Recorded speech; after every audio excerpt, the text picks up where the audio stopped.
my old friend.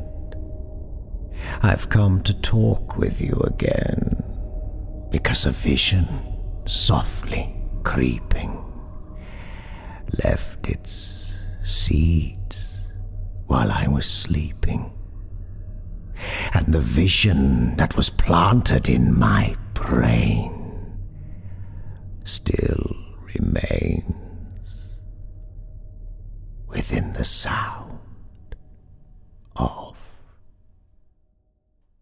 silence.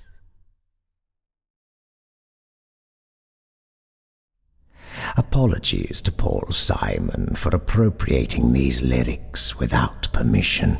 Please, gentle listener, make sure you Spotify some Simon and Garfunkel over the next day or two to redress the balance. Nocturnal Transmissions is proud to present I spent 12 days in the world's quietest room. Now, I wish I was deaf. By Richard Saxon.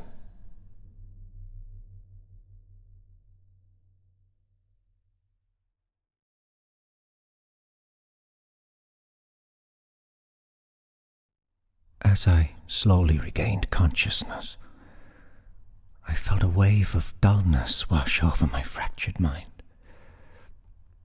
I couldn't move, much less remember what had happened before I passed out. My eyes burned as I opened them. I'd spent too much time in darkness to quickly adapt to the incessant flow of light. "Hello?" I tried to call out, but what emerged from my lips was merely a whisper. Once I could finally see, I took note of the room I'd awoken in. The walls, floor, and ceiling were all covered in weird sound insulation foam. I tried to get to my feet, but my legs refused to cooperate. They weren't atrophied, but had weakened significantly. That fact, alongside my groggy mind, made me realize I must have been drugged. "Is there anyone there?" I asked, a bit louder that time. No response. I tried to think back, clawing at my own memories, hoping for even the faintest scrap of information. I'd been heavily sedated, that much was clear. But why they'd placed me in a soundproof room, I didn't know. After what felt like an eternity, I finally managed to pull myself up onto my feet. Still feeling wobbly, I started to look for an exit. Alas, everything around me was perfectly sealed in that ridiculous foam. I collapsed back to the floor, still exhausted. That's when I truly realized just how quiet it was. The room wasn't just keeping sound in, but it kept everything out as well.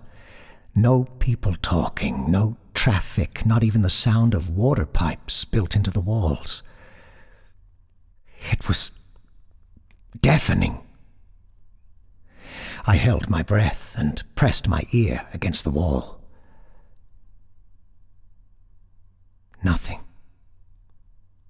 All I could hear was my own heart beating and the sound of my intestines churning away at whatever I'd eaten the day before. What seemed almost fascinating at first quickly became my worst nightmare. Within the room, I was the only source of sound, and in the absence of any external stimulus, the silence got louder. Please, let me out of here, I begged. Then I remembered something. Nothing more than a faint hint of a distant memory, a glance into a time long since past. It was a meeting, a conversation I'd had with a man I couldn't recognize. "Why are you here?" the man asked. "I'm sorry, sir? This isn't a good place, Ryan. You're young, healthy. Shouldn't you be out in the real world? Maybe find a wife." "I had one." The brief memory was cut short by a paper floating through the air. While I was distracted, someone had delivered a note through the ceiling. "Hey, what the hell is this? Let me out!" I called as I looked for whatever hole the note had come from. Without a response, I picked the paper up. It was oddly soft, producing almost no sound as my fingers brushed over it. On it was a single line of text. Day 1. Listen. "Listen to what, assholes?" I called out. I started running around the room, desperately trying to pry the foam off the walls in search of a way out. It was a futile task, and before long I collapsed to the floor in exhaustion. The drugs still lingered in my body, and I couldn't think clearly enough to form a coherent escape plan. There's a significant difference between being deaf and living in absolute silence. Same goes for being blind versus being put into darkness. With functioning sensory organs, but no input, your mind takes it upon itself to come up with stimuli. Anything even remotely audible gets amplified 1,000 times over. As my mind drifted away, another memory greeted my shattered brain. "So that's it?" the man asked. "You lost her, and now you're here." He paused. "What happened to her?"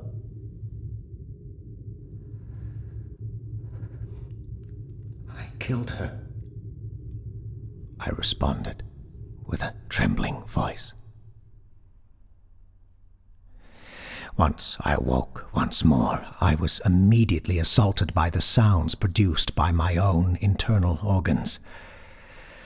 "God damn it, shut up!" I yelled at myself. There were no echoes within the room. Each word I spoke simply vanished into the insulation foam.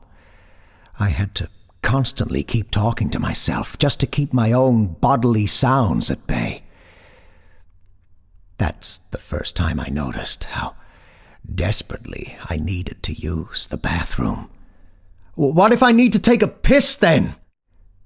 I asked out loud. With that, one of the foam panes popped up from the ground. Beneath lay little more than a small foam-covered tunnel. Even my stream of urine fell silently down into the darkness below. Once I finished relieving myself, another piece of paper fell from the ceiling.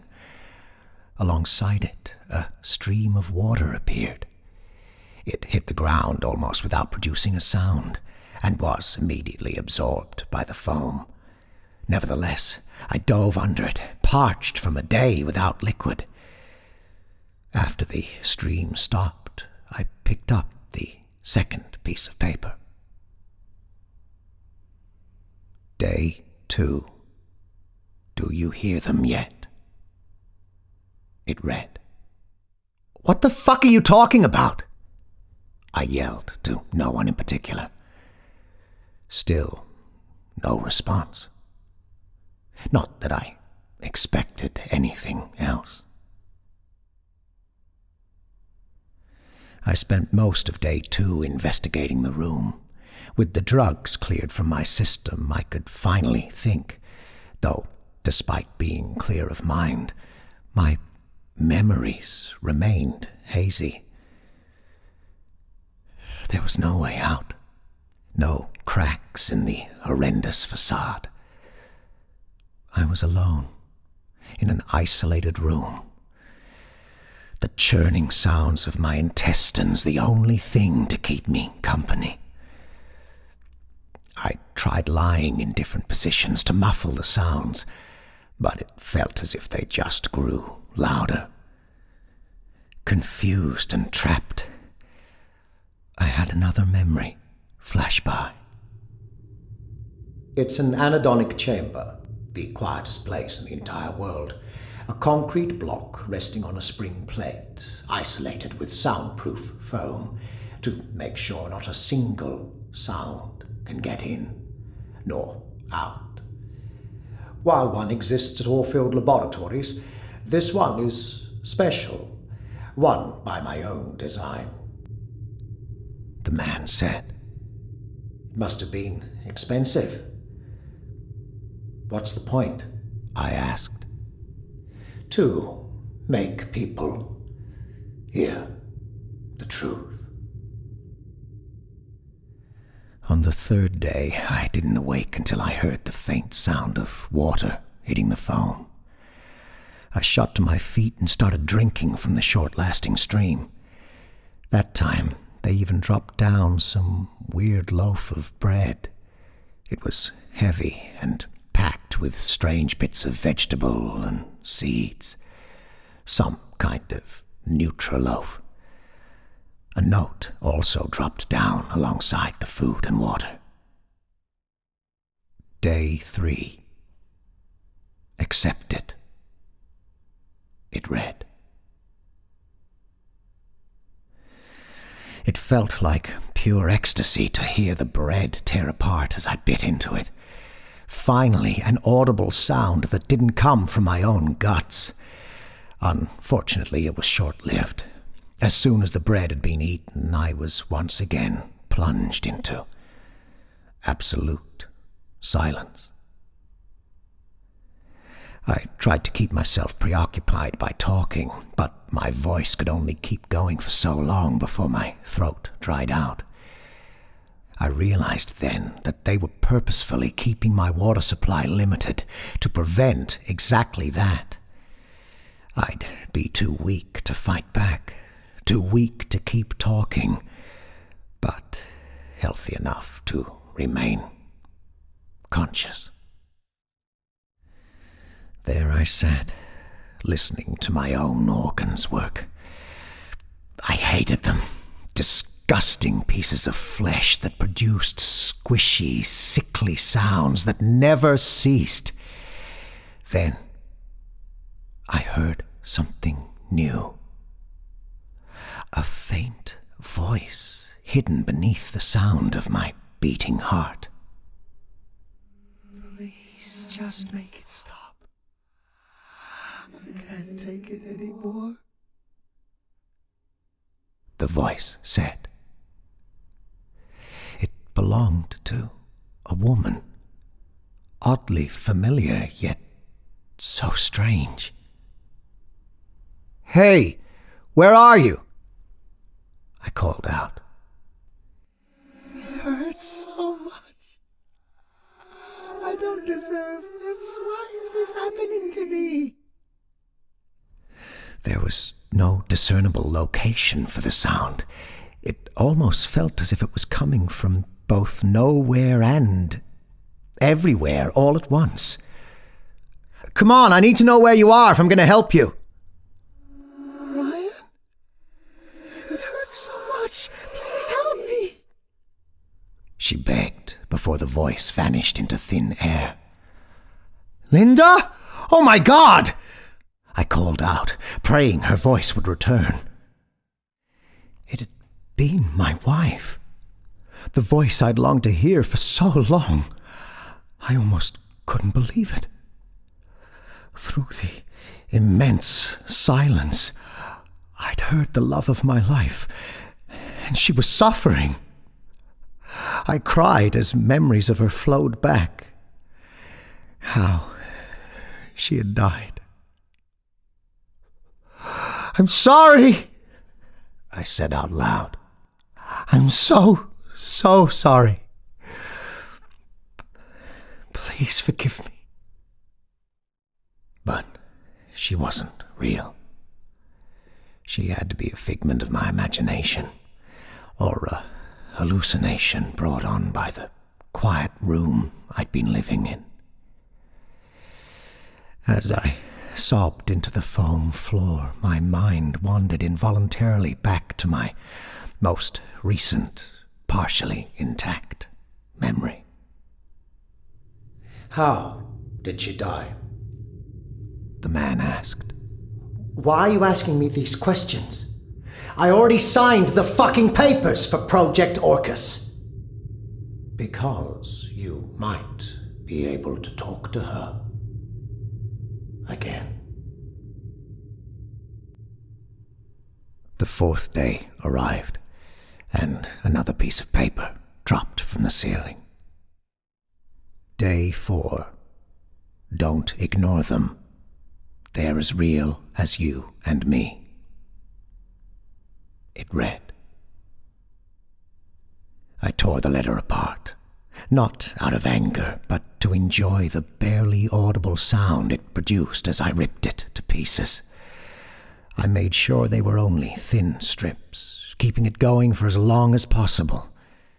I savored every moment of it before I was forced back into silence. No sooner had the silence returned before I started hearing whispers all around me. At first they were just incomprehensible sounds, voices that didn't make any sense. But among it all, I heard Linda call out for me. "Ryan, stay away. It's not safe here." She begged. But she wasn't the only one. There were dozens of muffled whispers all around me. I tried to filter them out, focusing only on my wife's beautiful, haunting voice. But as time passed, they kept getting louder. Day 5 arrived. I was on the brink of total insanity.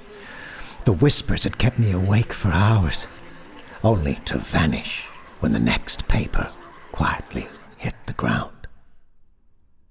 The voices will set you free. It was a temporary relief. After I'd torn the paper to shreds, the voices immediately returned. Each hour gone made them louder, and I could do nothing to block them out. Day 6 came and went in the blink of an eye. The voices had fused together. The mess of sound that came from all around me just never ceased for a single second. Even as I shouted with my hoarse voice, they just kept coming.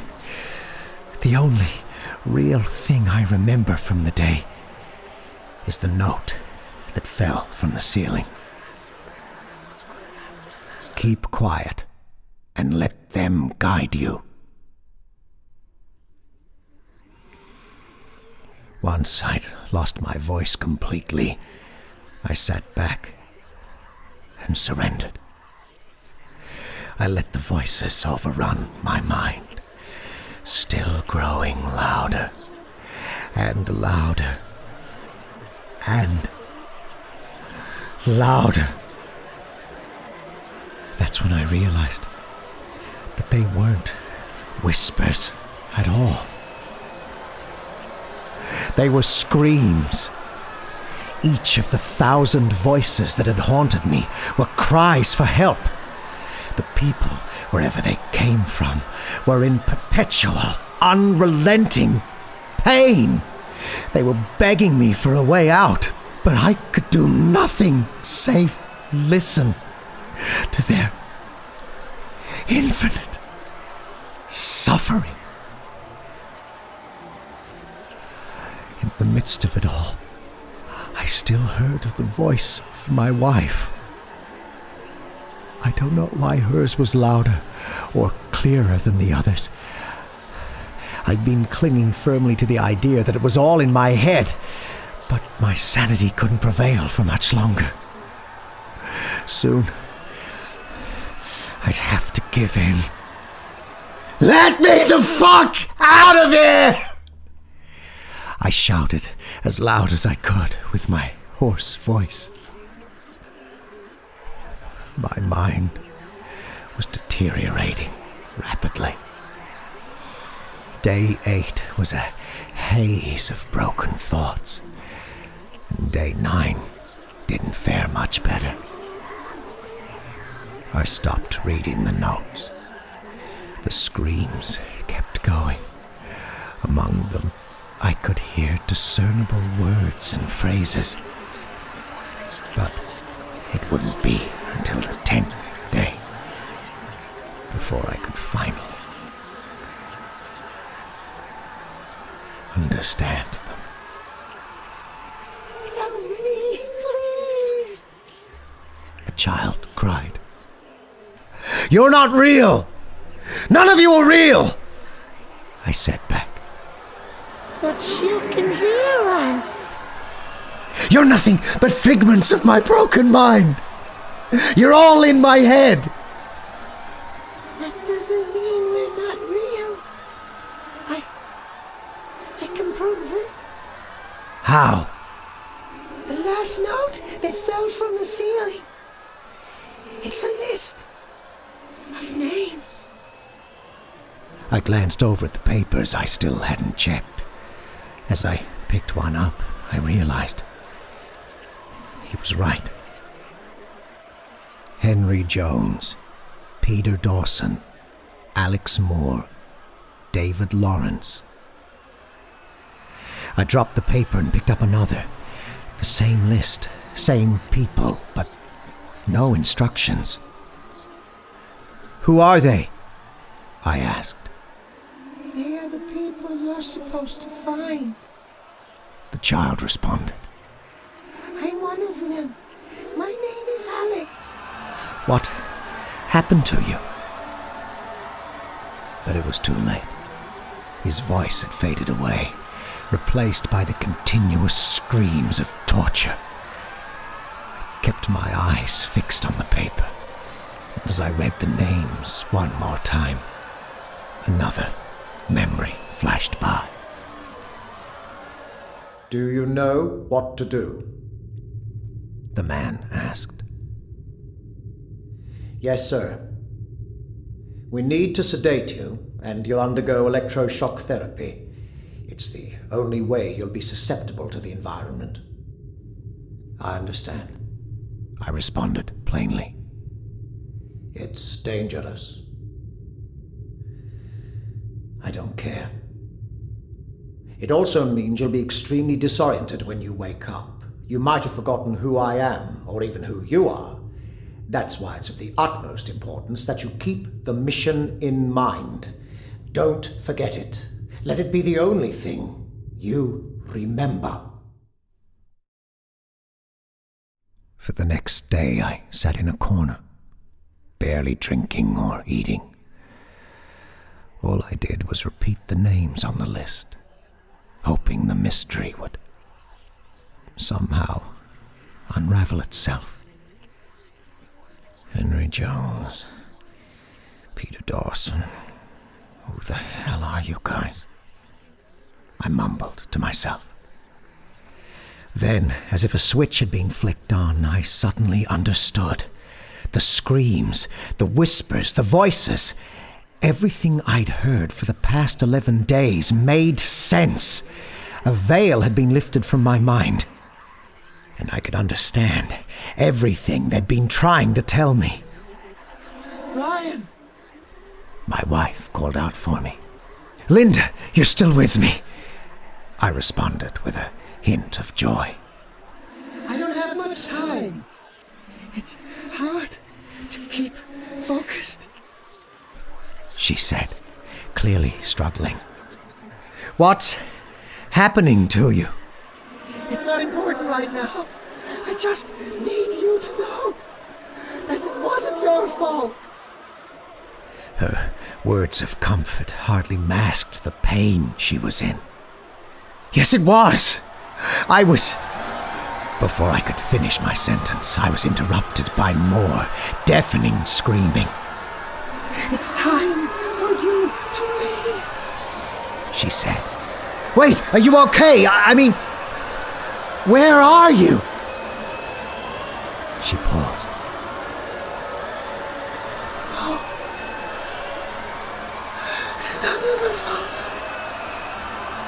I'm sorry, she said with a trembling voice.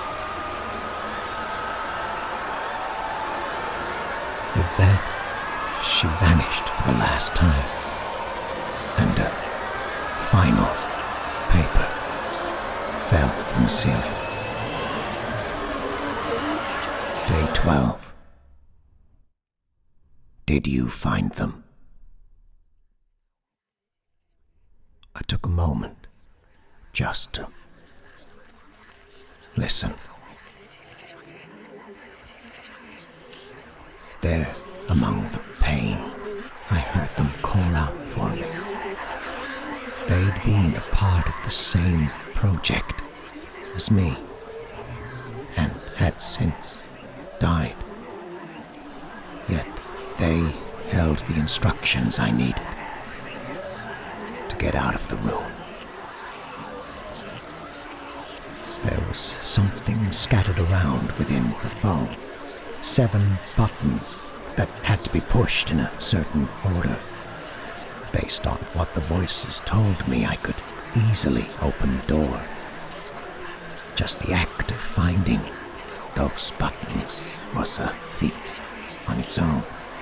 So, deducting the correct sequence surely meant I'd made contact with the other side.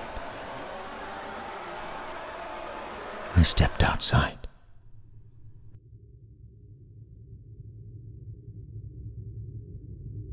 For the first time in almost 2 weeks, I saw another human being. Welcome back, Ryan. You made it, the man said. I didn't respond. I just walked past him and traversed the long hallway towards the end of the anhedonic chamber. Once outside, I just collapsed to the ground and listened to all the insignificant sounds around me. Water flowing through pipes, the silent hum of old fluorescent light bulbs, footsteps shuffling around the facility. It was all equally heavenly. Once I'd gotten used to the real world, the man joined me. He was my boss. I could remember that much, but my memories still remained hazy due to whatever treatment I'd been given before entering the chamber. Are you ready to talk? He asked. I sat down by the table, listening to the chair scrape against the solid floor. The names, he said. Do you remember them? Henry Jones, Peter Dawson, Alex Moore, David Lawrence. I responded without skipping a beat. And you're aware of what happened to them? I nodded.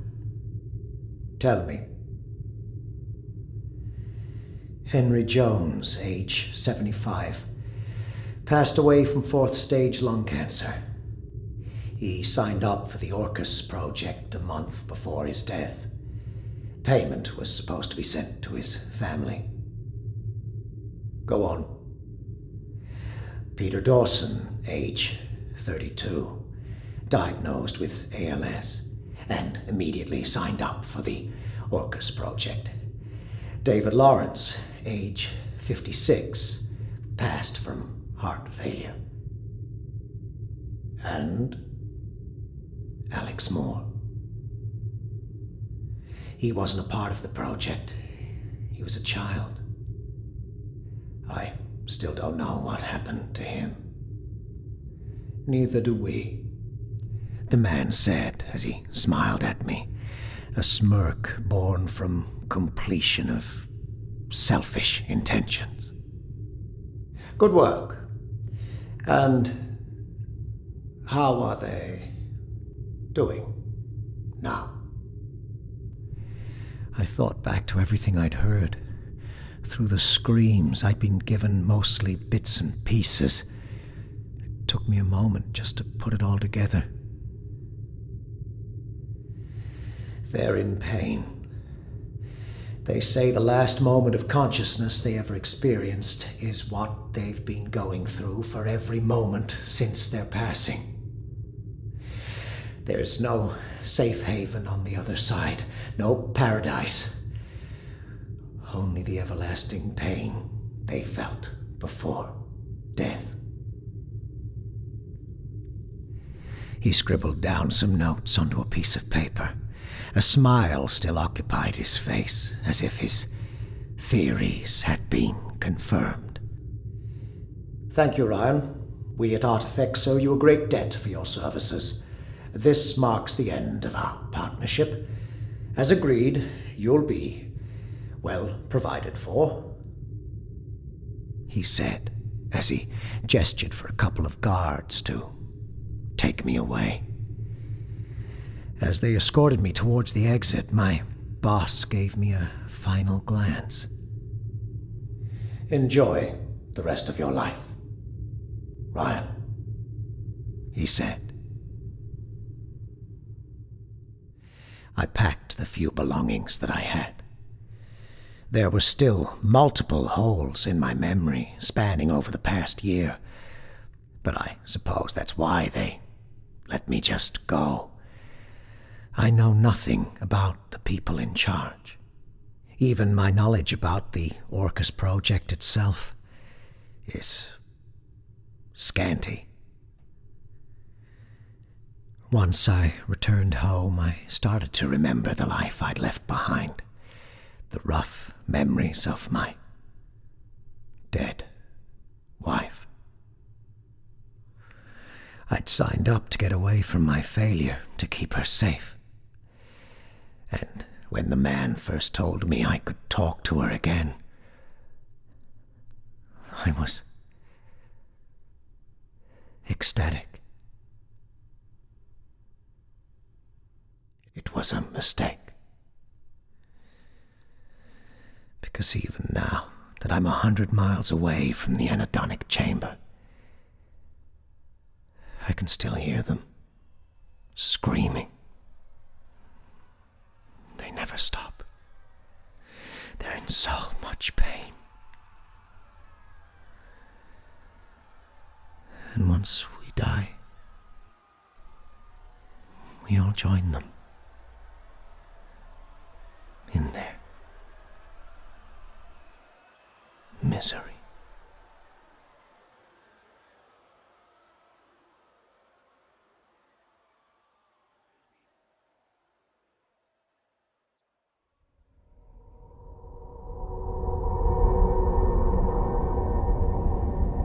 I spent 12 days in the world's quietest room. Now I wish I was deaf. By Richard Saxon. If you enjoyed this story, you may like to revisit Mr. Saxon's similarly cheerful offering, Decay, which we featured in episode 55.